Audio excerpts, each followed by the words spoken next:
আমাদের civil defence, Kolkata police এবং fire ব্রিগেডকে, তারা যদি কুইক রেস্কিউ লোকাল লোকেদের নিয়ে না করতেন, তাহলে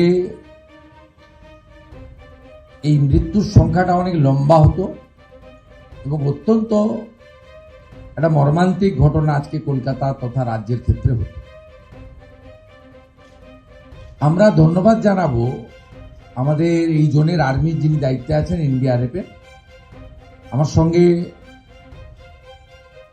2:30 নাগাদ সিএস এর যখন কথা হয় মাননীয় মুখ্য সচিবের, তখনই আমরা সিদ্ধান্ত নিই যে আর দেরি না করে আমরা আর্মিকে কল করব। প্রসেস কমপ্লিট হওয়ার আগেই তারা কিন্তু আর্মিকে এবং এনডিআরএফকে পাঠিয়ে দেন। 1 ঘন্টার মধ্যে তারা 3:15-20 থেকে পুরো রেস্কিউ অপারেশনে হাত লাগান। এখন অবধি মোট 21 জনকে উদ্ধার করা গেছে। 18 জন অসুস্থ অবস্থায় অর্থাৎ জীবিত উদ্ধার হয়েছে, কিছু জনের চিকিৎসা এসএসকেএমে হচ্ছে।